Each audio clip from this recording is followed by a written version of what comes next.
Tripura TET teachers welfare অ্যাসোসিয়েশনের পক্ষ থেকে আন্তরিক শুভেচ্ছা এবং কৃতজ্ঞতা জানাচ্ছি। আপনারা এখানে এসেছেন একটি বিশেষ সময়ে। আমরা আজকে এই সাংবাদিক সম্মেলনে মিলিত হয়েছি।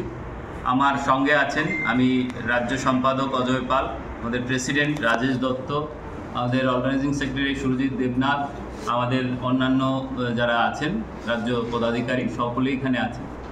আজকে আমাদের যে মূল বিষয়, আপনারা নিশ্চয়ই অবগত আছেন, ত্রিপুরাতে টেট পরীক্ষা দিয়ে যারা চাকরিতে আসেন, টেট 1, টেট 2, STGT এবং STPGT, প্রত্যেকেই 5 বছর তাদের জীবনের ফিক্সড স্যালারি বা ফিক্সড পেতে ত্রিপুরাতেই একমাত্র রাখা হয়েছে, যেটা ভারতবর্ষের কোনো রাজ্যে কোনো রাজ্য সরকার, সেখানে ডানপন্থী হোক বামপন্থী হোক, কোনো রাজ্য সরকারই সেখানে রাখেন না।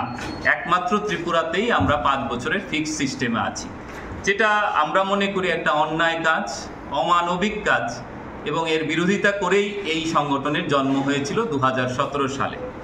আমাদের 2016 সাল থেকেই টেট পরীক্ষা দিয়ে আমরা এসেছি। আমরা যদি লক্ষ্য করি, ত্রিপুরাতে TPSC বোর্ড পরিচালিত যেখানে পরীক্ষা হয়, সেখানেও ডাক্তার রাজ্যের এবং ইঞ্জিনিয়ার, অধ্যাপক এবং বিভিন্ন পোস্টে TPSC যাদের নিয়োগ করেন, তাদের কিন্তু প্রথম দিন থেকেই নিয়মিত বেতনক্রমের মধ্যেই আনা হয়। কিন্তু দুর্ভাগ্যের, শিক্ষা জাতির মেরুদণ্ড এবং শিক্ষক সেক্ষেত্রে একটা বিশেষ ভূমিকা রাখে। আর শিক্ষকদেরকে এই অবমূল্যায়ন আমরা কোনোভাবেই আজকে সমাজে মেনে নিতে পারছি না। তো আমরা কি বলতে চাইছি, আপনারা নিশ্চয়ই অবগত আছেন, এবং এটা দীর্ঘদিনের লড়াই।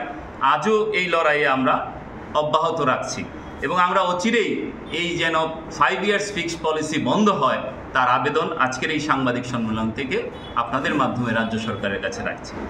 আমাদের ত্রিপুরাতে কর্মচারী শিক্ষকদের বঞ্চনার ইতিহাস বললে দীর্ঘকালের, সেটা বামপন্থী ফ্রন্ট সরকারের সময় থেকে শুরু করে বর্তমান বিজেপি জোট সরকারের সময়ও এটা অব্যাহত আছে।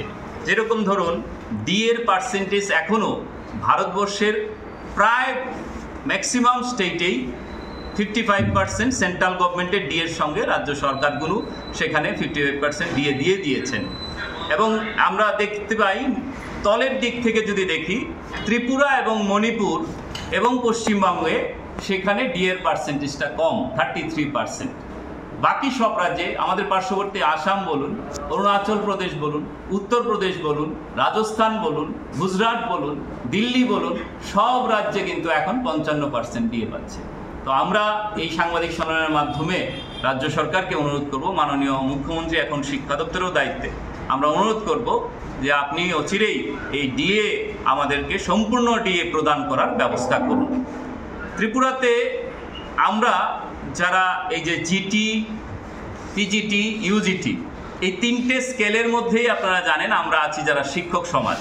কিন্তু দুর্ভাগ্যবশত একটা সময়ে একটা চিন্তাধারার মানুষের কারণে, একটা সংগঠনের কারণে, আমি নামটা বলতে চাই না, আপনারা জানেন, ইতিহাস ঘাটলে দেখবেন যে পিজিটির গ্রেড পের সঙ্গে জিটি এবং ইউজিটির, বিশেষ করে ইউজিটির এত গ্রেড পের ডিফারেন্স, যেটা ভারতবর্ষের কোনো জায়গায় কোনো শিক্ষকদের এই অমানবিক কাজ করা হয়নি।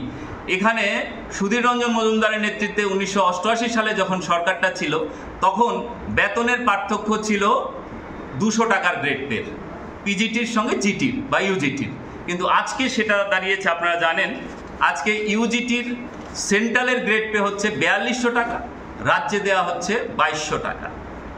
জিটির সেন্ট্রালের গ্রেড পে 4600 টাকা, রাজ্যে দেওয়া হচ্ছে 2800 টাকা।